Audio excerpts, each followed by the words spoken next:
All right, hello, Metal Maniacs. It's the Meista from Brews and Tunes. Cheers. I am absolutely thrilled today. I am chatting with the one and only, probably one of the most important metal musicians in the death metal industry and metal in general, I would say, especially in the last 40 years. The one and only multi-instrumental, the indomitable Mr. Lee Harrison. How you doing, sir? Good, good. How we doing? Good, good. Thank you so much for joining me. Super excited to chat with you today. Yeah, I mean, definitely one of my all-time favorite drummers. And not just a drummer, of course. You're multi-instrumental. You play guitar, you play bass, you sing, keyboards, you write music, you do everything. Busy guy, very busy guy. You own a record company. Yeah, you're doing it all, which is cool. Um, Yeah, I but try, man. It's try to do the 360 thing where I'm doing hitting every angle of the business, right. video, audio, whatever it takes, Yeah, I would imagine it's kind of a whirlwind. And you've been doing it for so long too. I mean, since the Yeah. late 80s. It's incredible. It's really cool that. It's 77. Oh, wow. Wow. Um, I was a little kid possessed by Kiss, and pretty much once I saw Kiss, I realized that's what I wanted to do, Nice. Nice. and never looked back. It's amazing how many, particularly in the death metal and thrash metal kind of subgenres of metal, how many musicians were, kind of started because of Kiss, Yeah. Um, They were huge, especially when you're, 7, 8, 9 years old, oh yeah.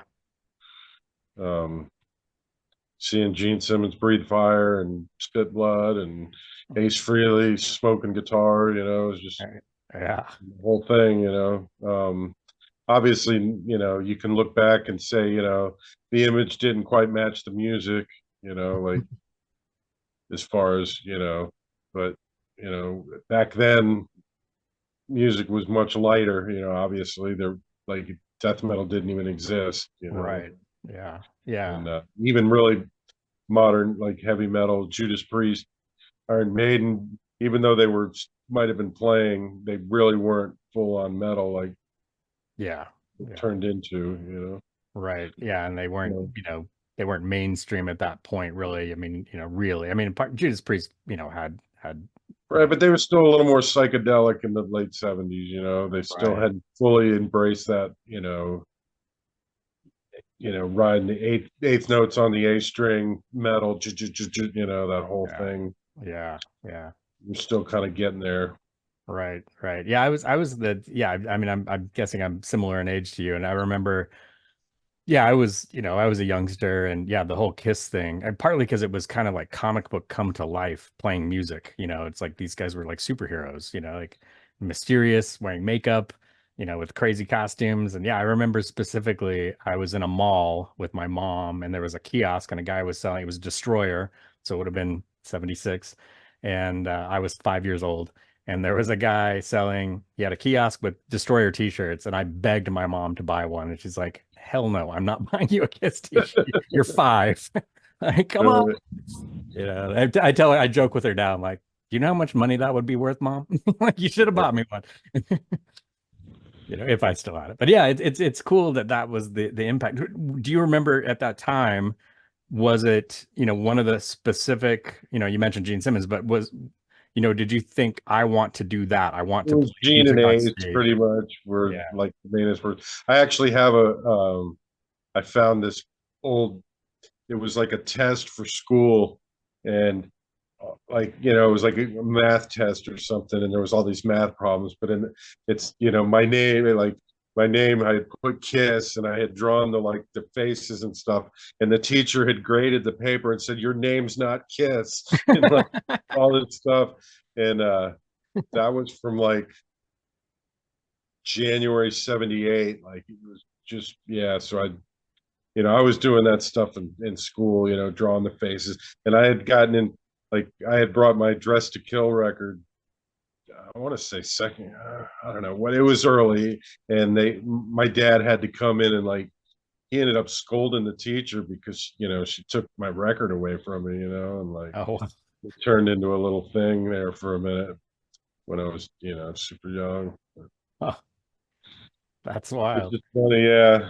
I was there from this, and I mean, they had so many kids around that time. They influenced, obviously, the metal thing was more of a teenager thing, and Yeah. I don't know, who knows? I don't know if I would have got into metal. I probably would have, but had it been a different time, and like it would have been interesting, Right. because like I mean, like there had been the Beatles and that kind of stuff I had been exposed to, but it didn't you know really it wasn't something that I gravitated towards yet. It was Right. Kiss that brought me over the line.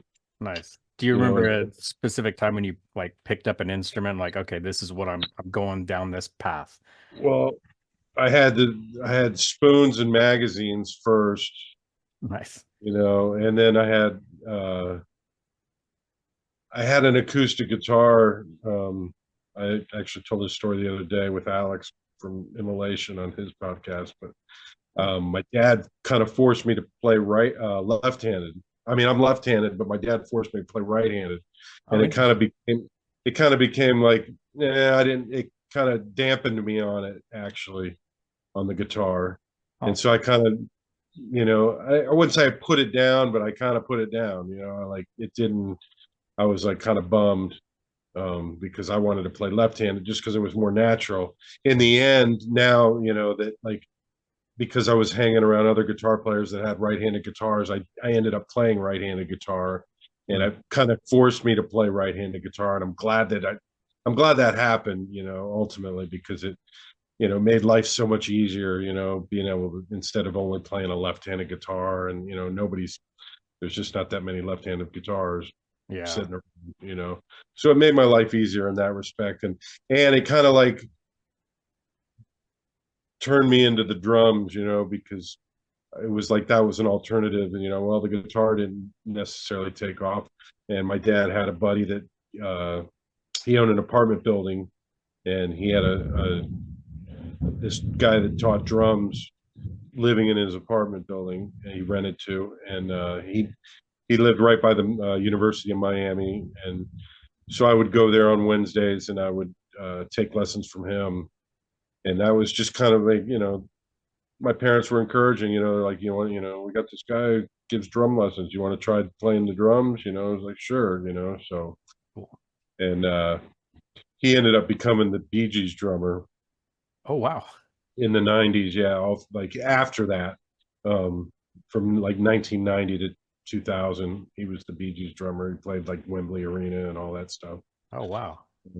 So, but he was like, he was a killer jazz guy. He would play for the University of Miami Jazz Band, and like these jazz greats would come through, Bob James and these types, and he would just read charts and sit in with them. Like he would be the drummer for the night, and they would just be on tour, and they'd have a pickup band every night. And he was that good to be able to read charts and just sit in and play the show with a band. These jazz guys that were killer. Nice. And he had gone to Berkeley College, and I mean he was pretty up there on the drums. He knew what he was doing for sure. Wow. Do you think with that kind of training and that kind of influence, because that's interesting you say that, because I never really put that together. I mean, I didn't know that you had, you would tutelage under a jazz musician, Right. but your drumming has always stuck out with, and I'm not a musician, but just as a listener, your drumming has always stood out as opposed to other, some of the other death metal drummers of that era. And nothing against them, no shade against them in any way, but you always had to, it seemed to have kind of a little bit of swing to it. And I never really put that together before, especially in your fills. Like it what, it's not just blast beats. Like you've got a lot of, for lack of a better term, yeah, you kind of swing. And I never really realized that before until talking to you right now. And I wonder if that influence, is there. Like I wasn't learning jazz, so I mean I can't claim anything on that. Like he started me out with like a Doobie Brothers song. Mm, We'd do 15 minutes of drum pads, and then I do 15 minutes of drum set, you know, Okay. and it, you know, and I didn't really take with him that long, maybe, you know, maybe a couple years, um, maybe not even that, maybe like a year and a half, and then I moved to this to the west coast of Florida, Sarasota area, and then I got with this guy. He was definitely a jazz cat. He like tried to force me to play traditional grip, and I didn't like that at all. And he was a much older guy, you know, so he I just didn't resonate with him because he was just trying to, and I'm sure he was teaching me good stuff, and he did. He taught me some good stuff, but we just didn't click like I did with the other guy, you know. And Right. so I kind of gave up on that after a while, you know, and from there I kind of got taught by, you know, the listening to albums and stuff like that. Like that's where I kind of kept, you know, I learned the basics and all that stuff from the drum teachers, but then I, you know, on my own I kind of pushed myself to go farther, even, you know, Okay. because it was all kind of rock beats back then, you know, like that's just what, you know, the music called for, you know. Right. it, Right. it wasn't the odd time stuff or the like the crazy speed drumming or any of that wasn't really around yet. It wasn't until like Metallica and Slayer and that kind of thing where, you know, the odd times and the speed drumming Right. became, you know, a thing. Yeah. When did you like what was like the first band like that you played with, and kind of what were, I'm assuming maybe high school or junior high? At a fifth grade, I actually have the video. I've never shown anybody. It's Oh wow. we're in a classroom, and we had the chalkboard. Our name was Ozone, and we had our Nice. logo. We had the logo behind us. It was basically me, another guy, and then there was another guy, but he's not in the video. But there was three of us, and we didn't never had a singer. We played like Cars song "You're All I Got Tonight." That was one of our songs, and we had like a couple originals, and we played like the high school talent show, and like there was like a sixth grade play. I remember we played that. Um, but then I moved, you know, like I said, I moved to the west coast of Florida, and where we lived with, you know, it just there wasn't a lot of musicians, you know, so I kind of you know, that's how I kind of got to like, because I was playing, like I said, I was still playing guitar because my guitar player would have his guitar there, and I would just noodle around with it after we got done jamming, you know. And I had a guitar. Usually, I had an acoustic that was, you know, warped from being in the sun or whatever, but it was still a guitar, and I could still like, you know, play it good enough to like, you know, eventually like learn chord, you know, learn. I had learned the chords already pretty much, but I couldn't execute them necessarily until like after, you know, a couple years. Right. But from, you know, when I moved to the West Coast, that's when I became more of the multi instrumentalist because it's like I think it was, I want to say 12. Did you hear that? Yeah. Big lightning there. Wow. Um, I would say around 12. Maybe 13 at the latest, but definitely around that period. I ended up saving up, and I got a Kramer Striker guitar, and I bought a little amp. And so I became more, you know, I was playing a lot more guitar, Hmm. and I would try to like write songs and stuff like that. And what I would do, you know, I'd make a tape, and I'd like play drum beats into a little tape recorder I had, and then I put that tape into my stereo, and then I would on a separate tape record that, and then I would play along with my drums coming out of the stereo recording, you know. So I would make these little boombox versions of like multi-track, you know, like a little 4-track, but it's not even a 4-track. It's basically a 2-track, you know, guitars and drums. Nice. But you know, I remember just, you know, writing and recording stuff like that, and I would have all kinds of dream bands in my head, you know, like I had, you know, lyrics written, and I had like logos and artwork and this and that, you know, what I was going to do once I eventually found other people. Right. And at some point, I found these two guys from middle school, seventh, eighth grade, and they were older than me. And we would like do like Scorpions, like top of the bill, like, Rush, Bastille Day, um,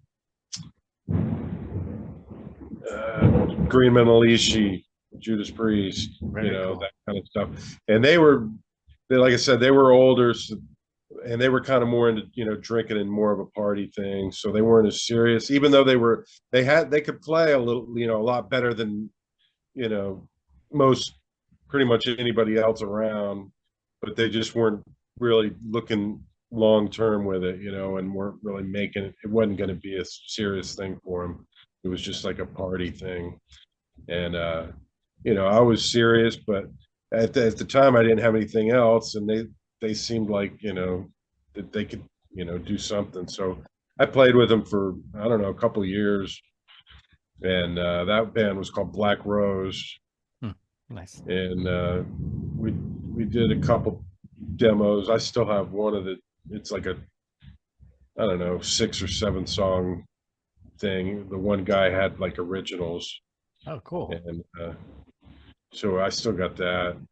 It's just like a boombox recording, but it's still cool to listen to, even though it's very primitive in my playing, you know. And then there were some other guys later in high school, but we could never really get anything going. They just weren't good enough, They were, uh, it was more of a dream than anything at that point. And Right.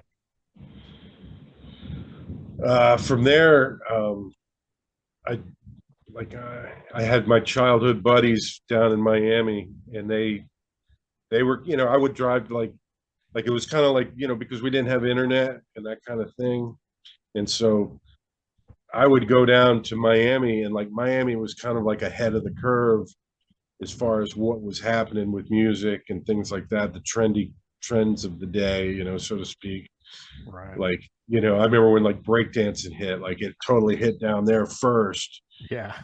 And like it was like, whoa, what's that? And then I was kind of the cool kid on the block because I knew when I came home, I knew what break, like I was like ahead of the curve on it. Uh, but same thing with music, like Merciful Fate and all that kind of stuff.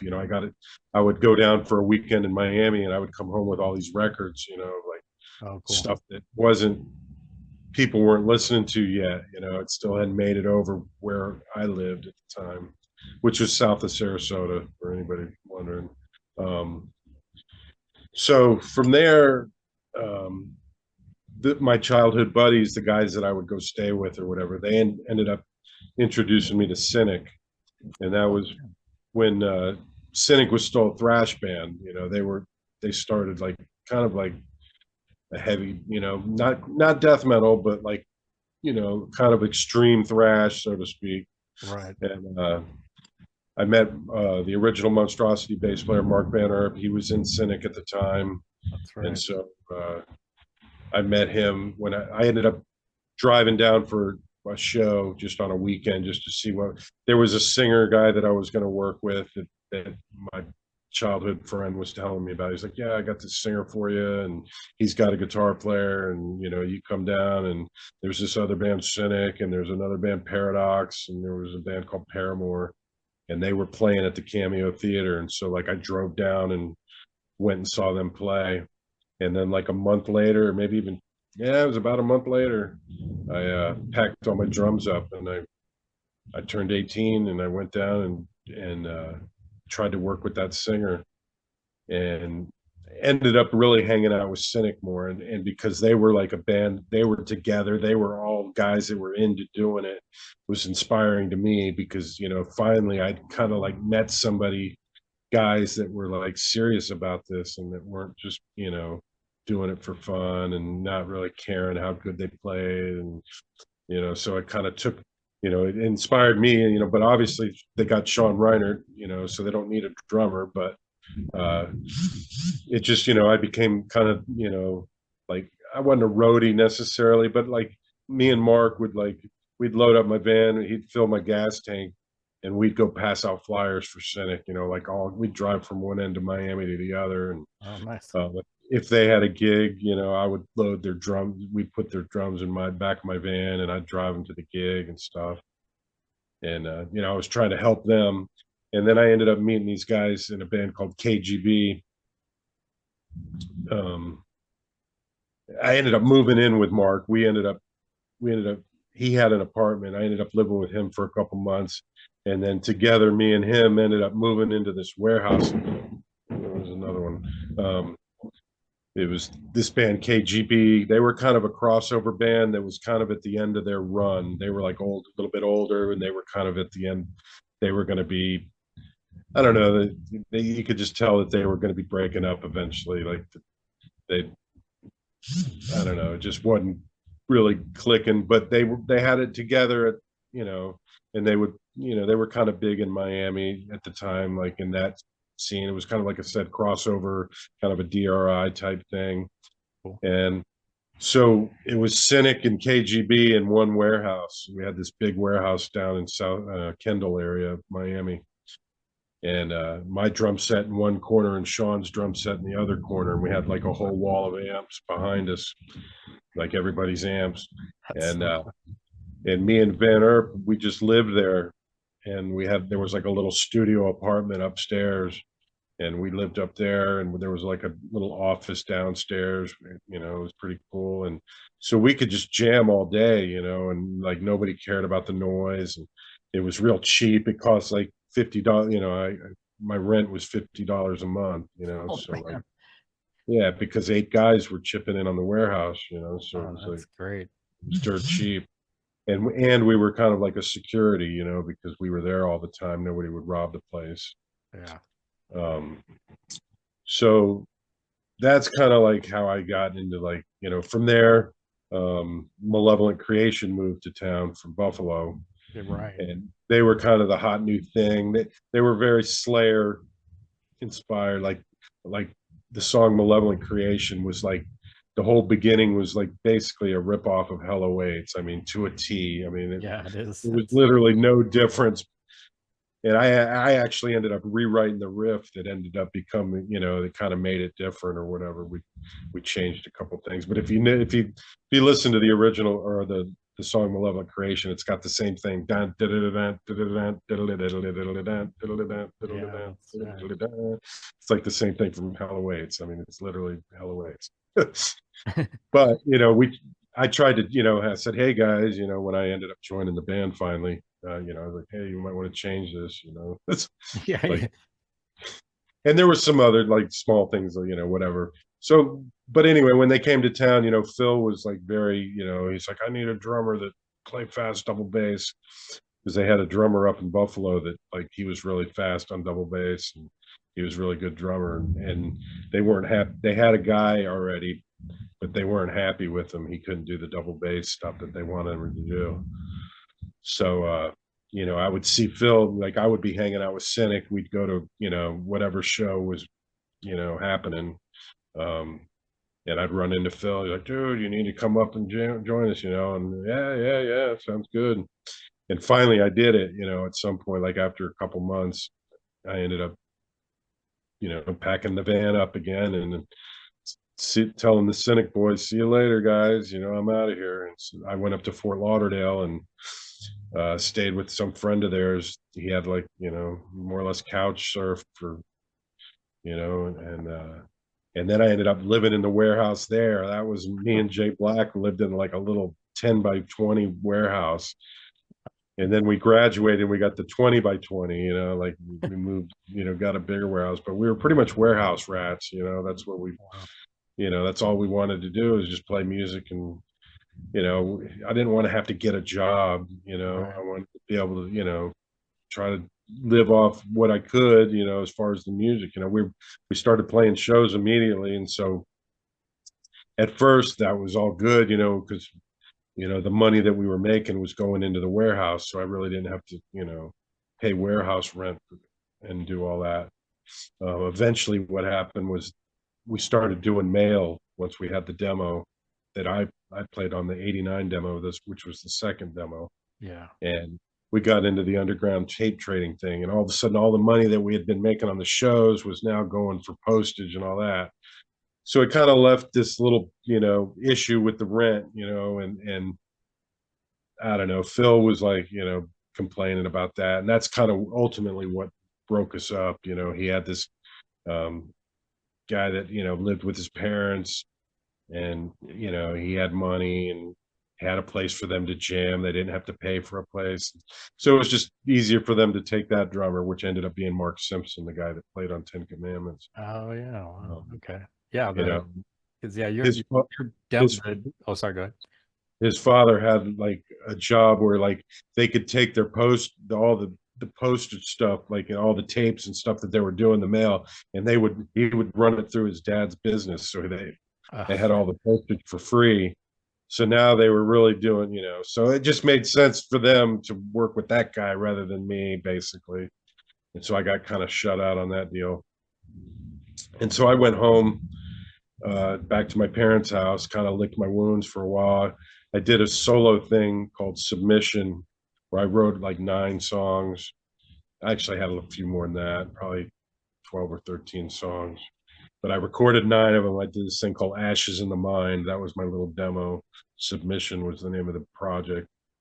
And, I was giving that away to people, and like, and when I went back, at the time, that was when death metal was really hitting, Mhm. because originally the death metal thing didn't hit yet. It wasn't until, I don't know, I was in Malevolent for probably 6 months, and then the death metal thing hit, where Okay.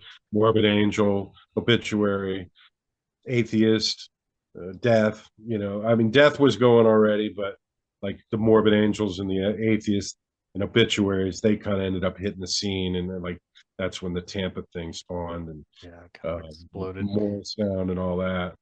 Um, so anyway, I met the Atheist guys, and I became friends with Roger Patterson, and Mm. he invited me up, and um, I would go hang out with him and sometimes Kelly, and we would talk metal, and like their drummer was going to go to college, so they needed a drummer, so I was going to try out for Atheist, and I ended up, they gave me the Piece of Time cassette, and I made it about halfway through it, and then they decided that, well, he's not going to college after all, so we don't need you, basically. So I was like, all right, but no big deal. And I would, he was a great drummer, so I was kind of cool. I was happy for him, really, because that was, probably what it should have been, Um, but then, so I introduced them to Cynic, and they ended up playing. They scheduled a show in Fort Lauderdale together, and it was going to be Atheist's first time down in Fort Lauderdale, and I offered to drive. Yeah, I'll take you down to my red and white van, and so the morning at like 6 o'clock, I remember Kelly called me. He's like, dude, Steve can't do it. Is there any way you can play? And so like I ended up loading my drums up and drove up to Sarasota, and we all drove to Fort Lauderdale, and I played that show, and it was, the songs I knew I did okay, but the songs I didn't know went horrible. So it was kind of a half and half. It was kind of a bittersweet thing where, like it was fun for me to play with Atheist for one night. And I got to play with Roger Patterson before he passed away. Yeah. And, Cool. I got to play with Rand. That was fun. He had a good time. He was over there smiling. He didn't, but it was just kind of one of those things where, just a one time thing, with no practice. That Yeah. I was was the other saying no rehearsal. That's. no rehearsal at all. So that was kind of rough. But like I said, the songs I knew I played good, and the songs I didn't, they might have been a little too fast because I was more into the speed thing, and those guys weren't. They were kind of more into the jazz type thing, and Right. so I was probably rushing the songs a little bit for them. But other than that, it was fun for the songs that I knew, Cool. and it was cool just kind of seeing those two scenes collide too. Atheist and Cynic, and Yeah. That's really cool. them getting along and stuff. It's. And then it wasn't long after that, um, I'd met this guy Ted from Ex Mortis, and they were a Maryland band. I don't know if you remember Ex Mortis, I but do. Yeah. um, they had a couple demos out, and they were from Maryland or like Virginia or Washington, somewhere around there. That depending on, I think they were kind of scattered in that area. But Ted was telling me, he at the time he had, I met him at a Morbid Angel show, and he was staying with Morbid Angel for the weekend or something. He had driven down and was at their house staying with them, and he was looking for a drummer for Ex Mortis. And I said, "Yeah, man, here's my number." And so we exchanged numbers, and I ended up um, getting a plane ticket to go up there to like see what was going on, jam with him and see if it was going to work or see what was going on. And when I got there, he's like, "Yeah, man, they kicked me out of the band, but I got this singer and he's killer, and we're gonna, we're gonna, go up to Philly, and Malevolent without me was playing with Ripping Corpse and Hell Witch and some other bands." And so basically, when I flew up there, Ted picked me up from the airport. We ended up driving over to George's house, and that was when I met George for the first time. And then the three of us drove up to Philly, and we stayed at this girl Annie's house, Ann Bowman, and she was like she ended up becoming like a Metal Maniacs writer, and she managed bands in Philly, and like she was kind of like Sepultura would stay at her house when they'd come through town, so she was kind of like the party house or whatever, where we could flop for the weekend type thing. Nice. So we went there, and I met Alex from Immolation. He was in Agoraphobia at the time, but I met him, and we ended up going to the show I was telling you about with Malevolent and Ripping Corpse. And then the next day was like this backyard party, and it was Biohazard and Faith or Fear and like Hell Witch and like some like local bands from Philly. And I met Immolation there. They all came out to the party, and I met Laurent from Peardrop Zine, who was Laurent from Listenable Records, if you know. Oh yeah, Listenable. Okay. With Listenable. Yeah, so I met him. I had been writing with him already because of Malevolent, but so it was just kind of like a melding of different scenes, coming together. But the most important one was me meeting George. And so when I went back to Lauderdale, Vanner, to sidetrack it a little bit, Vanner, when I left Malevolent Creation, he joined Malevolent Creation. He had gotten kicked out of Cynic like a year or two before, or a year before, or whatever it was. And so he joined Malevolent. So I was still getting the Malevolent gossip, even though I wasn't in the band anymore. He would be telling me, "Oh yeah, this is going on, that's going on. We're getting signed to Roadrunner." And I actually sent in the videotape that got him signed.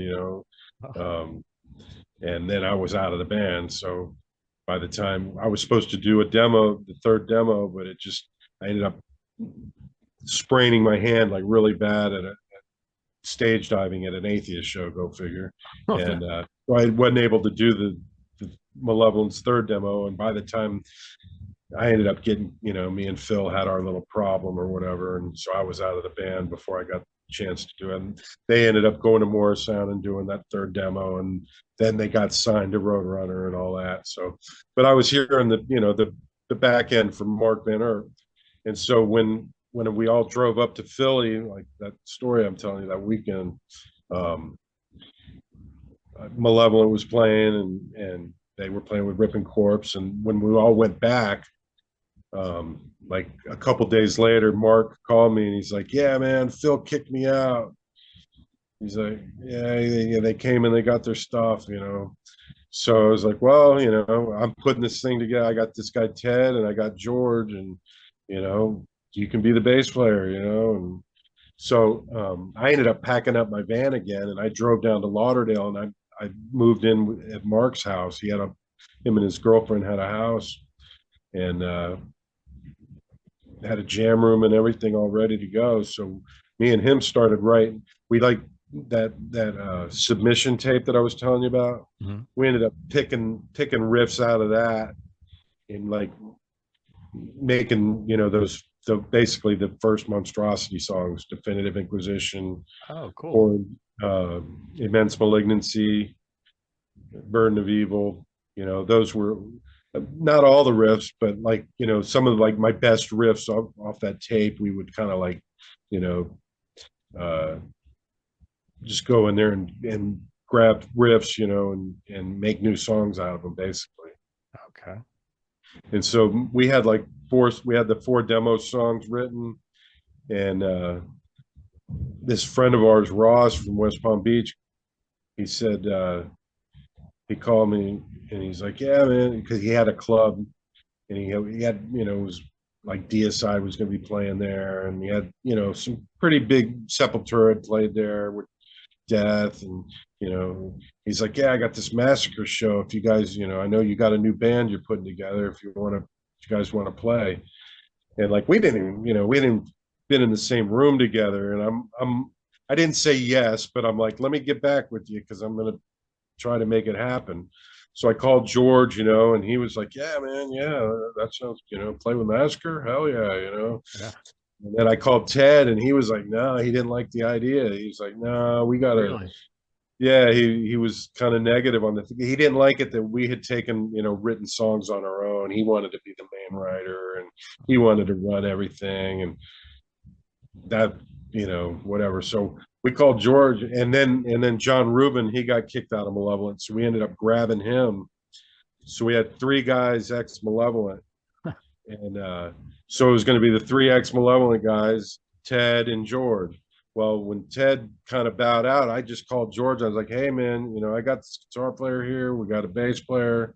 You know, we got the show with Massacre. Do you want to try to do it?" And he was like, "Sure, man." So we bought him a bus ticket. It was like $60. We scraped it up, and he ended up coming down on a bus, and he learned. You know, I had written the songs with lyrics and everything, so he just came in and learned my lyrics, and within a month, like yeah, I mean, it might have been a month he was there, and we played that show, Oh, and the show went horribly. I oh remember no. that because we changed the set list around. You know, instead of we had always played it, you know, basically in a certain order, and then the night of the show we decided to play it backwards. You know, oh, well, let's play, you know, open with that. That'll be great. You know, and we just weren't. It was like we weren't warmed up properly. You know, so like everything kind of fell apart. But we went back and licked our wounds, and then we got offered a show with it was Malevolent and Deicide Wow. at that same club. And for second guitar, we got Rob Barrett from Cannibal. He was in Solstice at the time, but they Okay. kind of really hadn't established themselves yet. You know, Solstice, they were still trying to write their songs and get it together. So we asked Rob Barrett, you know, "Hey man, you want to play this show? We got this show with Deicide open," and we were hungry, man. So we just practiced, you know, like constantly, Wow. and we went and we kicked ass on that show. We really, you know, like really tried to like, you know, we knew that, you know, if we're going to do this, we got to lay it down, and we played the set in the right order. So like, you know, we got everything was good, and we had a really good show. And from there, we did our demo, and that was December of '90 at a studio in Miami. And from there, we just started. You know, we had been talking to because we'd already been talking to Roadrunner. You know, Mark was talking to him, and I had sent the video in, and like we were kind of already talking to Roadrunner back with Malevolent. You know, Yeah. so we kept talking to him like, "Hey man, we're going to be doing our demo. We're going to be playing this show. We're going to be doing this. We're going to be doing that." And it was Borvoy from Blabbermouth and Monty. We would be on like a group call, group chat or whatever, you know, and we would just gossip about everybody, you know, like what's going on with Obituary, what's going on with, you know, what's oh, Suffocation's getting signed. Oh, cool, you know, Immolation's doing this, you know, whatever. Just whatever was happening at the moment, you know, we would, you know, talk to those guys. And so like, well, when we get this demo, you know, we're going to be sending it to you, man. You're going to be blown away. You're going to love it, you know. So we got the demo finally finished, and we sent it to them. And by that time, they had signed everybody, and they had signed Gorguts, and they had signed Immolation, and DSI. Everybody was signed by that time, and they just decided that they didn't, you know, they weren't really like too keen on signing another death metal band, you know. So they turned us over to Nuclear Blast and introduced us to those guys, and that's how we ended up on that label. Oh, okay. Yeah. And Yeah. we were just happy to, you know, be signed and be doing it at the time.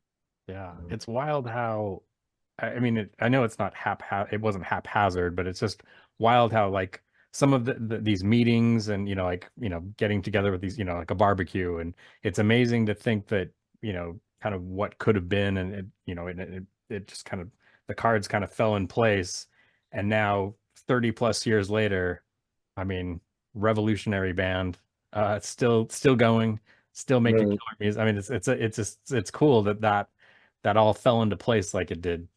Right. It's just determination. I've been determined to do this since day one, and like I finally found people that were like willing to go through, the hard challenges, to make it happen, Yeah. and that were serious about it. And obviously after the first album, we were together for, I don't know, 2 or 3 years after, it wasn't until our first lineup change was the guitar player John Rubin. He didn't we ended up when we went to Mora Sound, we kind of fell in love with Tampa. There was more bands, there was more of a scene. It seemed like we had Mora Sound right there. It just made sense. We kind of had lost the house that we were living in Fort Lauderdale. Like the lease had expired, and instead of getting another lease down there, why let's just move to Tampa Yeah. and move the band there, and like it'll just be better for the band. So that's kind of what we did. And John just he was living with his parents, and he didn't want to move. And it wasn't long after that he ended up back in Malevolent anyway, and I think he was actually happier doing that. So because we used to kind of have to like we'd drive like I don't know 25 minutes or wherever. He was probably about 25 minutes away from us. We'd drive, pick him up for practice, take him back to our house where we lived, practice, and then drive him 25 minutes home, just to get him to like Nice. not every time, but a lot of times, we would do that just because that's how into it me and Mark were. We wanted to get this thing going. We didn't want to. So it's determination like that, things like that, that um, I remember there was a suffocation show where it was in uh, Milwaukee Metal Fest, and we had just gotten the call. Like we had like a day and a half before the actual show, and we had to like we were going to have to drive up there and everything. And I remember me and George just I said, if we call John, he's going to shoot us down and whatever. So we're going to have to just show up and pick him up. Otherwise it's going to be too late by the time we talk him into it and do all that. So we drove like all night, and like we were at his window at 7 in the morning, knocking on his window saying, John, wake up. Not trying not to wake his parents up, be like, dude, we got this show. And he's just like, what? Huh? What? So we kind of, that, we knew it. We would catch him off guard, and, he really couldn't turn us down at that point. I just drove 4 hours. Right. Yeah. You know what I mean? So, um, that was later on, but yeah. And that, just things like that. That's just how determined we were to do this, um, similar stories, but just different people or whatever. So we moved the band to Tampa after we ended up doing our first tour. We basically, once we got back from that tour, we were Tampa band, and Mark got an apartment in Tampa. I still stayed at my parents' house, which was like an hour south of Tampa, Hmm. and I would drive up every weekend. And eventually, me and this other guy, we got a place, and we ended up renting a warehouse, and um, but we didn't have a guitar player at the time, so we were kind of bummed about that. We had Mark English; he did the European tour, but when we got back, we ended up kind of having a personal issue, and he didn't stick with us. So we were kind of looking for a guitar player, and that's kind of where going through members type thing started for us, because we had this guy Chuck, and he could play really good, but he was an alcoholic, and Hmm. like he just you could tell it just long term it wasn't going to work out because Yeah. he was just more into the drinking. But he could play our crazy riffs. It was kind of it's kind of amazing, really. We were kind of blown away that he could keep up. I had been through like two or three other guys. I'd spend like a month teaching them one song, and like at the end of the month, they still barely have the song. And Yeah, you can't so function like that. I ended up, finding somebody, I'd jam with him. I'd keep working on it until I found somebody better, you know what I mean? And then finally we found that Chuck guy, and he was good enough to like kind of, make it through. So we ended up, that's when we did the Slaves and Masters demo. Oh, okay. And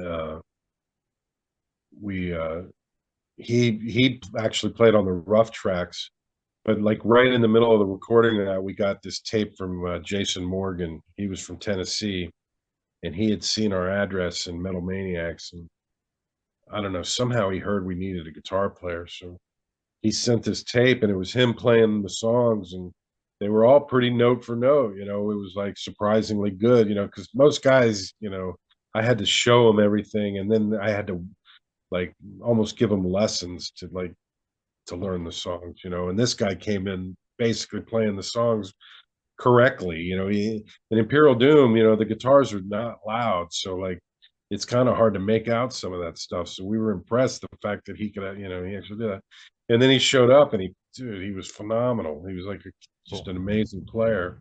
Um, Unfortunately, he really wasn't too jazzed on Tampa, and like being on his own, and like he didn't get a job, and he didn't have drive a car or anything. So he really wasn't, and he had no, desire to do any of that stuff. And so kind of it became, if I wanted to do this with him, I had to put him up at my house, you know what I mean? And like, if he needed to go to the grocery store, he could walk to the grocery store, but you know what I mean? If anything that like he needed a ride for, and I didn't mind, I didn't care, and he was a killer player. So it was like, to me, it was worth it to have this amazing guitar player at my beck and call, so to speak. Yeah.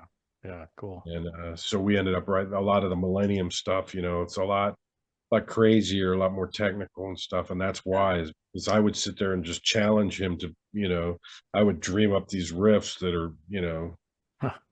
basically impossible, and he'd be over there playing them. So like, um, that's kind of, we would challenge each other. He'd challenge me on stuff because he could actually keep up.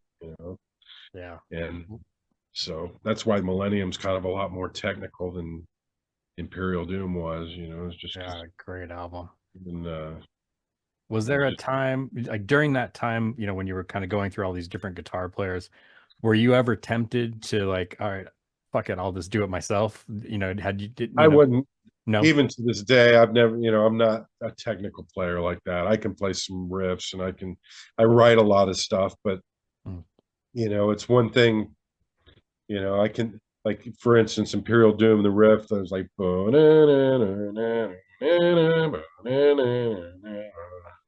and then it double times. Like I could never play that riff. It was just that riff. All right, now play that riff double time, So like I'm just telling them, okay, but I could never go, it was like my fingers just don't do that. Gotcha. But I can play some like, I can play like obituary stuff, that kind of, I can play that stuff great, and Terrorizer, that's, kind of, I can do all that stuff. And, some of the easier Monstrosity riffs I can play, and like I write a lot of the Monstrosity riffs. I just couldn't, I don't know if I'd have like the speed to really keep, to play them the way they're supposed to be played. Gotcha. And, and definitely once, Jason Morgan entered the scene, the technical level went up like, 3 or 4 notches. So Yeah. definitely after that, I couldn't, I wasn't going to be the guy. And same with vocals. I can't sing. Like I can sing kind of clean, but I can't do a death metal growls. Like I can whisper, like when I write the lyrics, I do little whisper tracks, for the singer to learn the songs. But I can't do that full throated death growl. Otherwise I'd be the singer probably if I Yeah. could. But it's just something I never could do. Gotcha. It's, Gotcha. and I laugh when people say, "Oh, oh, anybody can do that. It's just screaming," and it's like, no, no, No. definitely not. Or I'd be doing it if that was the case. Yeah, well, that's I've heard people say that too, and I'm like, okay, well then do it, try it. I Right. challenge you to try There- doing that and not destroy your vocal cords. right. It's There's an art not to it. easy. There's Yeah, a technique and an art, but I can't do it. And then that's not even talking about the high screams and doing that whole thing, going right. from low to highs and controlling your voice and like even like songs like Manic where you're just spitting out lyrics like and pronouncing the words and you're like Yeah, I right. just can't do it. Yeah, yeah. My mouth doesn't do that. I was curious. I wanted to kind of fast forward up to the last album, Passages, which I love this album. What a phenomenal album. So that was 2018. Um, I was curious, do you guys, do you have intent? I know you're touring, you play a lot. Do you have any intention of putting out another album in the coming year? Yeah, it's we're mixing it right now. Oh, awesome. Excellent. Yeah, it's we started it like 2 years ago. It's one of those things where like um I went over to Sanford, Florida, and stayed with Jason Sukoff, which is our producer over there, and laid all the drums down. That was like March 2 years ago, whatever that was. And then we played Maryland Death Fest 2022, and then from like June to December, me and Matt Barnes kind of like recorded like he played all the guitars, but like I would, he would send them to me, and I would kind of like put them in with drum tracks, and line them up or whatever, and make sure that the riffs were, tight, and like I'd tell him, go back and tighten this up, tighten that up, make change this a little bit, kind of stuff like that. So we because he works, he has a day job and stuff. So like, but he'll wake up at like 4 in the morning and like before he even goes to work, and like he'll spend like 2 or 3 hours recording. Oh, wow. So basically I would like, wake up and I would have a track waiting on me, and then I'd pull that in, and then, you know, the next I'd go back to him that night with changes, or anything to make, that I thought could be better or whatever. The next morning I'd have that, the updated version with those changes, So we kind of, but then like there would be times where, we got off on other things or whatever, life type things. So we ended up spending from June till December kind of nailing the guitars and finishing that whole thing up. And then in January of 2023, we went to Europe. So we kind of got sidetracked with the touring on that. And then in March of 2023, we went to South America. Cool. So there was like the front half of 2023 kind of wasted, so to speak, even though it wasn't wasted. You know what I mean? Yeah. So then after that, we did the bass with Mark Van Erp. He ended up, I think we did like 4 or 5 different weekends where he would fly down to Orlando and I'd pick him up and we'd go to Jason Sukoff's studio over in Sanford. And we'd work on like, we'd get like 2 songs done on a weekend, and so it was, we would really take our time and make sure we got everything good. We didn't rush everything, and like it was kind of like a long way to do it, expensive way to do it with all the flights and all that whatnot. But it just, that's, he has a job and he can't just sit around and record every day for Right. weeks on end, so that's why we did it that way. And then with the vocals, we ended up doing them at Mora Sound here in Cool. Tampa with Jim Morris, and Ed did a great job on that. I'm real happy with the vocals. And we did some of the guitar solos. Justin, the other guitar player, he did some solos at More Sound. So we've kind of wrapped up all the recording, and I've actually been traumatized here by the post office. And I've had back in April, I sent in a $500 money order to Mora Sound. It ended up getting lost in the mail. Oh no. And then, so that ended up becoming a whole dilemma, which cost us probably a week or two, maybe even three. But, I just went ahead and paid Mora Sound and whatever, it still hasn't materialized. Oh no. Um, yeah. And then 2 weeks ago, I sent um, Jason Sukov a check so he could start mixing, kind of a deposit for the mix. And it never showed up. Oh my And God. so, yeah. And so that was a pretty big check. So I went ahead and just stopped payment on the check. And then finally yesterday it showed up. So go figure. And then this is the same thing with like our check from Maryland Death Fest. That ended up, our manager sent us the check and it got lost in the mail, and it still hasn't shown up. Jeez. Um, we ended up working that out, but just I don't know what's up with the post office. But Yeah. basically, it's slowing the album down. It's cost us probably at least a month, Oh man. if not more.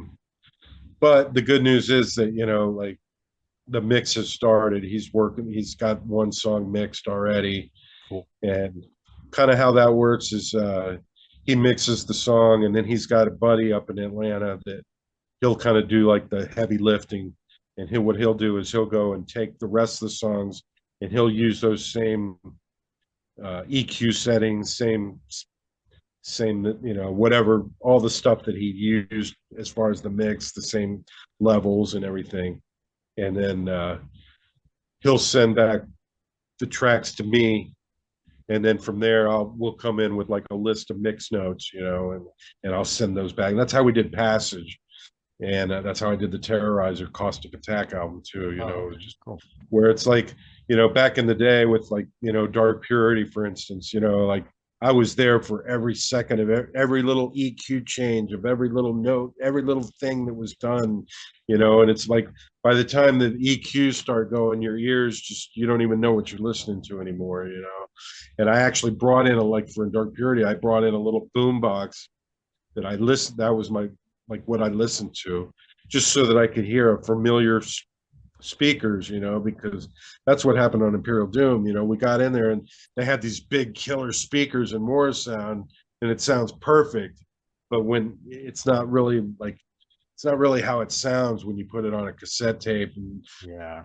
play it on, some just normal little stereo. It's all thin, and the guitars are buried and the drums are too loud, And so like within Dark Purity, that was like the first album where we were really, we were happy with the mix, and like everything came out the way we wanted. And it's because I brought that little boom box. But with with uh I guess Passage and Caustic Attack were the first two albums that I mixed over the internet. They would send me a couple tunes, and I could hear it on my speakers that I'm used to hearing, and like, okay, I tell what it sounds like. Go out to my car and listen to all my car speakers, and Hmm. really be able to tell, okay, well, hey, turn the bass down a little bit. Some of those low bass notes are a little clunky. Automate them down. Um, just things like that. That's cool. I mean, and I think that's cool. It kind of circled back to something you said before, and I think it's part of the staying power of and the a testament to who you are as a musician is that dedication you have. Because I don't know if a lot of musicians would do like, okay, I'm gonna go listen to this in my car. What does it sound like on a car stereo? Like, I don't know how many So musicians do that kind of stuff. I'll go to Best Buy and listen to it on like three or four different stereos there, and like That's cool. stuff like that. Try to listen to it on different speakers. Wow, that's really cool. Um, I like that. When do you I don't know if you're at liberty to say this or not, but do you have a target date for the release of this um, album? I learned early, very early on, Definitely. never to even bother, because it's never going to be what I think it's going to be. It's Right, always right. something comes up. The last time the artwork ended up becoming a major thing. Because it's not like I got Salvador Dali on speed dial, you know what I mean? Right. Um, so it was like a chore to get the artwork, and I'm real picky with the artwork, even though people rag us for our artwork on the early albums. That we get a lot of slack for Millennium and even Dark Purity, which I like Dark Purity, Yeah, but it's a great album um, cover. um, people tend to, it's Windows 95 looking. It's like, well, it's about the time frame, Yeah, what it I was that time. Yeah, it was that era, and that's what albums look like. Yeah, mean? yeah, yeah. You I thought know, it was great. I thought it was really um, cool. so but we ended up finding this Indonesian guy, Timbul, and he did. Um, I had come up with the original concept or whatever for Passage, and I drew it out for our singer at the time, Mike Robachek. He ended up doing his version of the album, and it was kind of done on computer and stuff. So I wanted somebody to take that and do like real artwork, like a painting Yeah. of this idea. And so that's basically what we did, and it came out great, and it was real quick. He had it back in like 3 days, Oh wow, and that's fast. yeah, yeah. And I mean, I that is. know he didn't. I know he didn't. Yeah, that one. Yeah, and he didn't have the concept before, so I know he didn't cheat. You know what I mean? There's no way. It's not like he just had it laying around and here you go, here's something. No, because he didn't have the idea before then, so I knew he. And that was the one. And so we did that one, and I had him do a couple variations. I don't know if you've seen the European shirts, Yes. and Yeah. Very cool stuff. it's like a different like version, kind of the same thing. Yeah. And then there's a US version where it's like the crystal ball and he's holding it in the middle, like he's holding the world in the middle.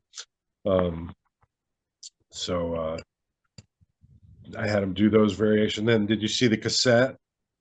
No, I haven't seen the cassette. No, I Okay, well, think so. like hold up the album cover. Yeah. So the little border outline that you Yeah. see, circle thing. Yeah. Right here. Right. The guy who did the cassette, he's a Greek guy, friend of ours, and he licensed it from Metal Blade to release like 500 cassettes or whatever. And he made like a little cardboard J card thing, Oh, cool. and that slides out, so the cassette slides out, and the circle like fits over it. So when you pull out the J, let me just go get it, man. Give me 1 second. Oh yeah, I'd love to see that. Very cool.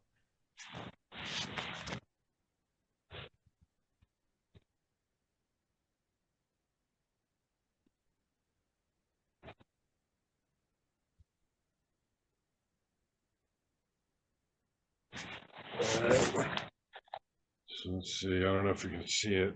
Oh, Um, okay. Yeah. so it comes out like, it's not very light, Nice. but Yeah, that's cool. the thing. And then not sure if you can see it. Oh, how light. It's not very bright. Oh, okay. But basically all this stuff and this stuff he had to create because we started with the border, you know what I mean? Yeah. So like that was never, this part of the artwork was never there. Huh. So the artist went back and like reimagined what would have been there, you know what I mean? That's cool. And the guy that did the cassettes paid him like a couple $100 or whatever it was to do the extra artwork, and so it like when you put it like that, it's exactly like the cover, but all this stuff is brand new, all the Yeah, outer stuff. that's really So, cool.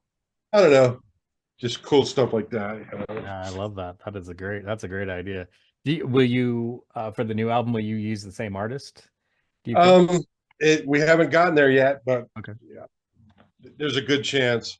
Cool. Um, are you familiar with Enslaving the Masses cover Yes, yes.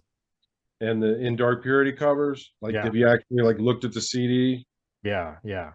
like how they fold open? Right, yes. Yeah. And like one is one angle. Like if like on Dark Purity, you're in the church and you see the little door where the flames are, and there's like the graveyard outside. It's on fire.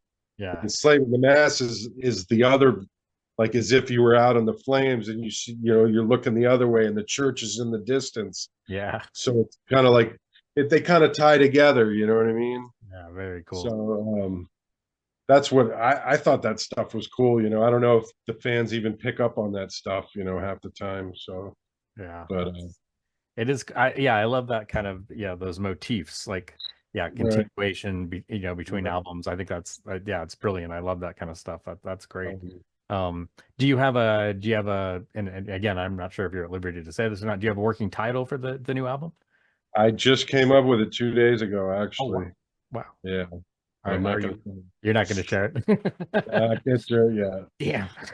Yeah, I tried. I tried. yeah, Well, cool. I can't wait to, I'm excited. It's going to be good. Yeah, because like I said, I love Passage, so I can't yeah. wait for the album. This one's. I don't know. To me, it seems you know, it's a little bit more aggressive. You Hmm. know, Passage had quite a few mid-pace songs. This still has some mid-pace stuff. It even has some like slower stuff, but it's got a lot, you know, a lot more aggressive stuff too. Cool, cool. Well, it's So great that, Mark's back recording. It's like, I mean, I know he's been playing live for a long time, but I don't think he's actually been on an album for quite some time. So yeah, he did a great job too. The bass is really thumping. I think that'll be one of the differences with this album. You know, cool. can't say for sure because you know I'm only heard like you know the rough versions. You know, with the bass loud, but it sounds good with the bass loud. You know, so like hopefully you know that doesn't get lost in the mix. You know, if I have my way, it won't. So Right. Yeah, very cool. Oh, I can't wait. That's gonna be killer. I can't wait to hear it. Um, well, Lee, I don't want to keep you all night, but I did want to ask you a little bit about, if you're willing to talk about, Lavoizen, I think I'm sure, pronouncing man. that correctly, your solo Yeah, project, which you play yeah, all the instruments, you sing, you produce right. all of it. Yeah. And it's a departure from, it's more rock and roll, hard It's rock. kind of like my '70s influences. You know, like Yeah, that kind of old rock without no not glam, just the rock. You know what I mean? yeah, yeah. Um, but yeah, I've been doing that. I've been sitting. I got an album's worth of material that I actually have more than that, but I've I've got demo versions of the album that are like they sound like really good, but they're not that's you know I want that studio with the studio magic production and just that you know 110% production. So I've been kind of to be honest, I just got discouraged because I just don't have a budget for it, you know. And so I've just been kind of sitting, and I kind of feel like I can't really move on until I get those songs out, you know, on a Yeah. recorded. So I've kind of stalled in writing for that, but um, I still have it, and you know, like I mean, I got songs that you know, I got a covers album recorded. I've got a all my original. I'd say it's 18 songs, something Cool. like that, of originals recorded. But like I said, they're just not the production's just not what I want it to be. So I'm like, I'm not releasing it, you know. Yeah, because I know you've released a couple songs right on YouTube, I think, on Yeah, yeah. I've got Frenetic Intrusions, right? right, right. Um I don't know. I mean, you know, I need to put something out again just to let people know that I'm still rolling with it because I Yeah, haven't given it up. It's just I'm good. just like I said, I want to come out, you know, and I want the because half the time, you know, production's half the battle. You know, if it sounds good, it sounds good. You know, it's like so. But at the same time, you know, I kind of, you know, it's like one of those things where I got to keep it going. You Yeah, know, yeah. The little bit I've heard, I really dug it. I'm very intrigued to see where you're gonna, what else you have. So, yeah, I'm excited to see. I'm hoping that, yeah, this comes to fruition. That would be cool. right? And I did a couple live shows with it. Oh, nice. It's been a while now, but um, you know, it's rough finding players to do it. You know, and like I said, I'm just always so busy with the other bands, you know, that I'm doing. I end up you know, I did the obituary thing that took a long, you know, back in 2012. I was playing guitar with them and I was playing in their side project, the Tardy Brothers, and doing all that. So, um, Then I was doing the Terrorizer thing for 9 years. We did that. Yeah, yeah, that's right. Yeah, you just Um, finished up that recently, right? Last year. yeah, I'm not in that anymore. Pete decided to get back with David, and so they're doing it. David, I'm sure, running that thing now. I don't know. I don't know exactly how it's going, but good for them, man. Whatever. No, I'm no. Everything was gravy. I just wanted to play the album with him in the garage once. You know what I mean? And Yeah, everything after that was gravy. nice, very cool. And it was great for my creativity as far as writing that album. And Pete was like a team player as far, it was like having another drummer that like we could speak each other's language, Yeah, and yeah, I could kind of push him, I actually because there'll be guitar players that, they'll get a drum machine and they'll write stuff, but the drums are just, I mean, like inhumanly fast, where it's like no real drummer can play those beats, you know what I mean? Whereas I understand, okay, I know kind of where the limits are, and I would kind of test his boundaries, so to speak, like the song Wasteland, like that's the fastest Pete's ever played, probably, it's just insanely fast.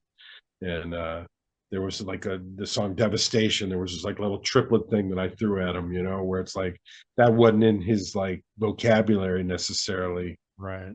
where I like could push, hey man, try this, see if you can try this, and he was open to my suggestions, and we worked together really good, especially towards the end, right before recording, like me and him just kind of locked in on that. Nice. And Yeah, that's a smoking album. Caustic Attack, man. That is a great album. Yeah, I really dig that one. That is cool. Um, well, Lee, thank you so very much for chatting with me today. This has been enlightening and fascinating and just a joy to chat with you and learn about all of this. For those of you watching, definitely check out Frenetic Intrusions on YouTube. That's like all things Lee Harrison. You'll see, all sorts of cool videos on there.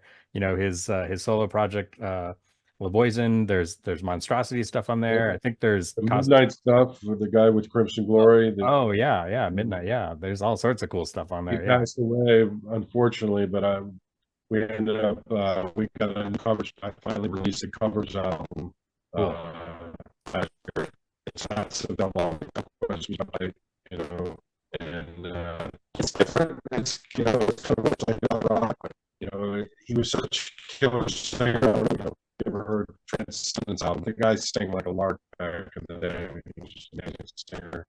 It was just fun for me, for my creativity, to be able to have this guy sit on my couch and we could just bounce ideas and we would record stuff, and just I would be like certain songs on the whole band, other songs I just play bass, or I play a keyboard parts or stuff like that, or just record it, and edit it, and kind of create the songs. But, it was just a fun, like I said, good.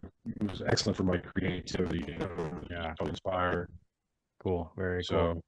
So check that out, and yeah, new monstrosities coming. There's definitely more to come with that for sure.